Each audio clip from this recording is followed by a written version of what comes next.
Hello everyone. बच्चों, आज के इस वीडियो में हम पढ़ेंगे फ्रांस में राजतंत्र का उन्मूलन और गणतंत्र की स्थापना। सबसे पहले तो राजतंत्र का उन्मूलन मतलब राजतंत्र को कैसे जड़ से ख़त्म कर दिया और गणतंत्र की स्थापना की, ये हम इस वीडियो में पढ़ेंगे। फ्रांस में जैसा कि आपको पता ही है कि क्या हुआ था कि लुई 16 ने संविधान पर हस्ताक्षर तो कर दिए थे, लेकिन उसके राजा जो प्रशा के राजा थे उससे गुप्त में वार्ता भी चल रही थी। फ्रांस में होने वाली जो घटनाएं थी उससे बहुत पड़ोसी देश भी बहुत चिंतित थे, इसलिए उन्होंने 1789 की गर्मियों में होने वाली ऐसी घटनाओं को नियंत्रण में रखने के लिए इन शासकों ने सेना भेजने की योजना बना ली थी। लेकिन जब तक इस योजना पर अमल होता 1792 में नेशनल असेंबली ने प्रशा और ऑस्ट्रिया के विरुद्ध युद्ध की घोषणा का प्रस्ताव पारित कर दिया। जब युद्ध की घोषणा का प्रस्ताव पारित हुआ तो हजारों जो स्वयंसेवी सेना में भर्ती होने के लिए एकत्रित हो गए और एकत्रित होते समय वो लोग एक गाने को देशभक्ति के गीत के तौर पर एक तराने को गाने लगे, जिसमें कवि राजेट दी लाइल द्वारा रचित मार्सिले भी था। यह गीत पहली बार मार्सिलेस के स्वयंसेवी ने पेरिस की ओर कूच करते समय गाया था, इसलिए इस गाने का नाम मार्सिले हो गया था, जो फ्रांस का राष्ट्रगान है। अब इसमें आपका एक प्रश्न बन सकता है कि फ्रांस के राष्ट्रगान का नाम क्या है, तो आप उसका लिखेंगे, क्या लिखेंगे? मार्सिले। अब धीरे धीरे क्या हुआ, बहुत सारी क्रांतिकारी युद्धों से जनता को बहुत सारी परेशानियों का सामना करना पड़ा। धीरे धीरे सिलसिला बढ़ता रहा। देश की आबादी के एक से बहुत सारे हिस्से को ऐसा लगता था कि क्रांति के सिलसिले आगे बढ़ाने की ज़रूरत है, इसलिए 1791 में संविधान से सिर्फ अमीरों को ही राजनीतिक अधिकार प्राप्त हुए थे। लोग राजनीतिक क्लबों में अड्डे जमा कर सरकारी नीतियों और अपनी कार्य योजना पर बहस करते थे। इनमें से जैकोबिन क्लब सबसे सफल था। अब जैकोबिन क्लब क्या है? ये एक ऐसे क्लब का नाम है जहाँ पर क्रांतिकारी लोग अपनी बैठकर योजनाएं बनाते थे, जिनका नाम पेरिस के भूतपूर्व कॉन्वेंट ऑफ सेंट जेकब के नाम पर पड़ा था, जो अब इस राजनीतिक समूह का अड्डा बन गया था।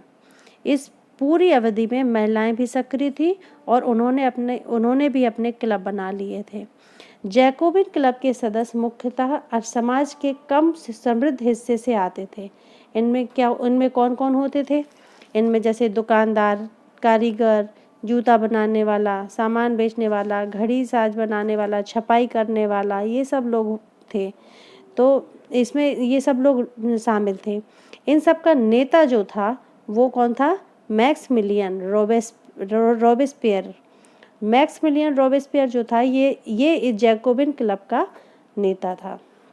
जैकोबिन ने एक बड़े वर्ग में गोदी कामगारों की तरह धारीदार लंबी पतलून पहनने का निर्णय लिया था।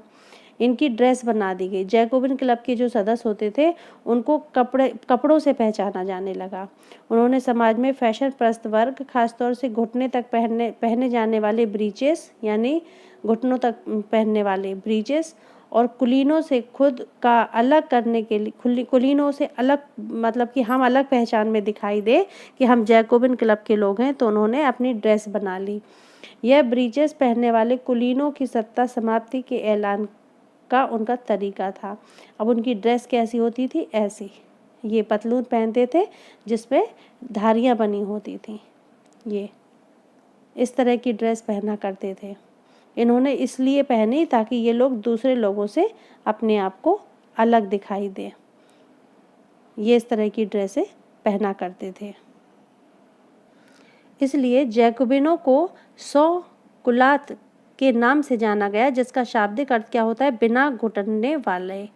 100 कुलात पुरुष लाल रंग की टोपी भी पहनते थे, जो स्वतंत्रता का प्रतीक था। यानी अगर वो टोपी लाल रंग की पहन रहे हैं तो इसका मतलब वो स्वतंत्रता का प्रतीक था, लेकिन महिलाओं को ऐसा करने की अनुमति नहीं थी। फिर क्या हुआ? 10 अगस्त की सुबह उन्होंने ट्यूलेरिये के महल पर धावा बोल दिया। क्यों बोल दिया? क्योंकि खाद्य पदार्थों की महंगाई और अभाव में जो पेरिस वासी थे वो बहुत ही नाराज़ हो गए थे। तो 10 अगस्त की सुबह उन्होंने ट्यूलेरियल के महल पर धावा बोल दिया। राजा के रक्षकों को मार डाला और खुद राजा को कई घंटों तक बंदी बनाए रखा।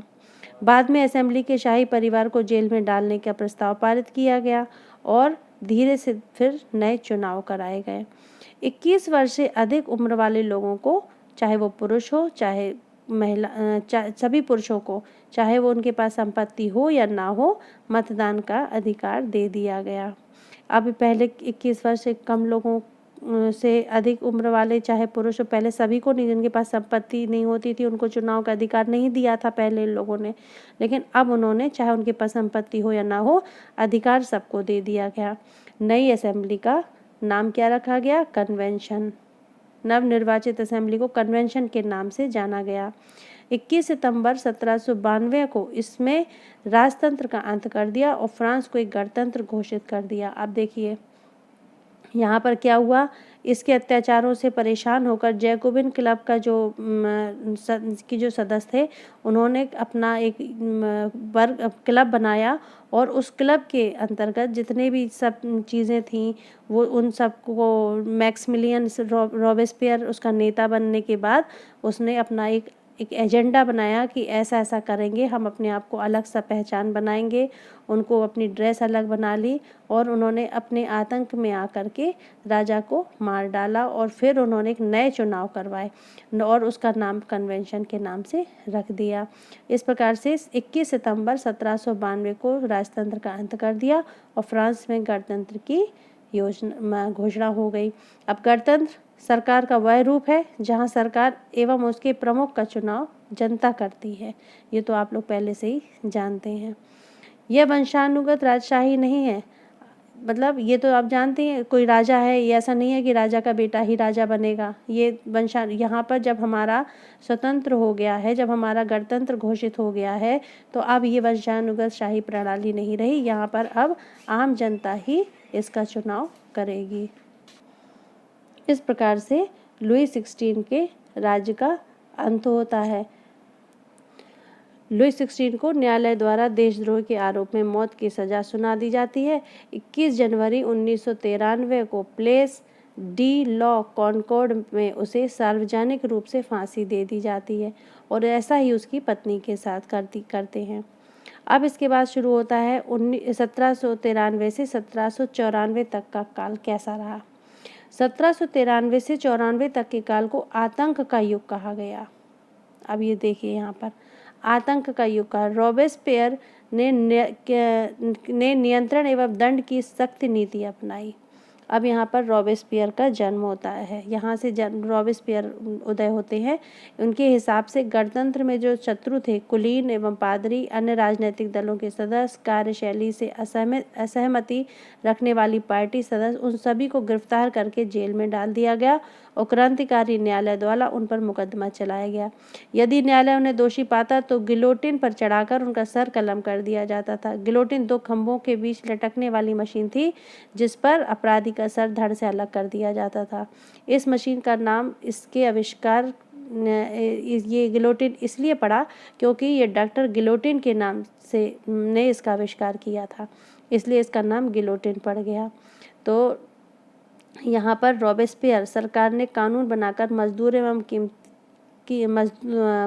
एवं कीमतों की अधिकतम सीमा तय कर दी। अब रॉबेस्पियर ने अब जब संभाला तो रॉबेस्पियर ने क्या किया? रॉबेस्पियर ने राज्य में जितने भी खाने पीने की वस्तुएं थी, चाहे वो ज़रूरतमंद की वस्तुएं हों, चाहे खाने से संबंधित हो, सभी का दाम अपने हिसाब से तय कर दिया और ये नियम बना दिया कि जो भी इन पर इनकी बात नहीं मानेगा या इस पे जो भी आपत्ति जताएगा उसको दंड, कठोर से कठोर दंड दिया जाए। या मतलब इस प्रकार से जो पब्लिक थी उनकी, ये सब पब्लिक उस नियमों से परेशान होने लगी। रॉबेस्पियर ने अपनी नीति को इतनी सख्ती से लागू किया कि उसके समर्थक भी त्राही त्राही करने लगे, यानी त्राही त्राही करने लगे मतलब उससे इतना परेशान हो गए कि पब्लिक भड़कने लगी और आखिर में 1794 में न्यायालय द्वारा उसे दोषी ठहराया गया और गिरफ्तार करके उसको भी गिलोटिन पर चढ़ा दिया गया, यानी देशद्रोह का मुकदमा लगाकर उसे भी गिलोटिन पर चढ़ा दिया गया। बच्चों, इस प्रकार से जैकोबिन क्लब का पतन होता है, जैकोबिन सरकार का पतन हो जाता है और मध्य वर्ग के संपन्न तबके के पास सत्ता आ जाती है। नए संविधान के तहत संपत्तिहीन तबके को मताधिकार से वंचित कर दिया जाता है। अब नए संविधान के अनुसार क्या होता है कि जो संपत्तिहीन लोग हैं वो नहीं देंगे, चुनाव वोट नहीं करेंगे। इस संविधान में 2 चुनी गई विधान परिषदों का प्रावधान था। इन परिषदों ने 5 सदस्यों वाली एक कार्यपालिका डायरेक्टरी को नियुक्त किया। इस प्रावधान के जरिए जैकोबिन के शासन वाली एक व्यक्ति केंद्रित कार्यपालिका से बचने की कोशिश की गई, लेकिन डायरेक्टरों का झगड़ा अक्सर विधान परिषद से होता रहा और परिषद उन्हें बर्खास्त करने की चेष्टा करती रही।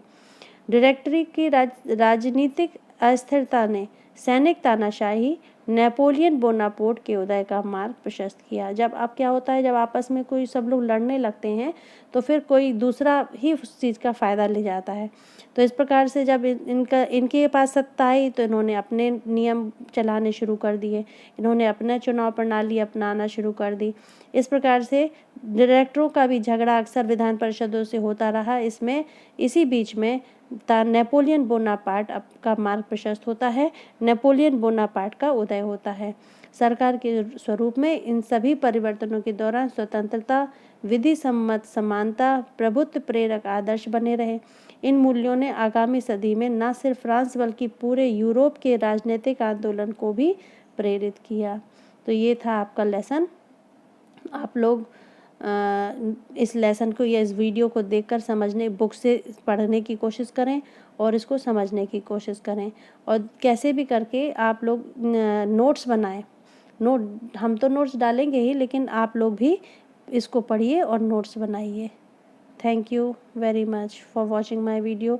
अगर आपको वीडियो पसंद आती है तो आप सब्सक्राइब करें, लाइक करें और कमेंट्स भी करें। अगर आपको कोई चीज़ पसंद नहीं आती है तो इस पर कमेंट्स भी करें। Thank you very much.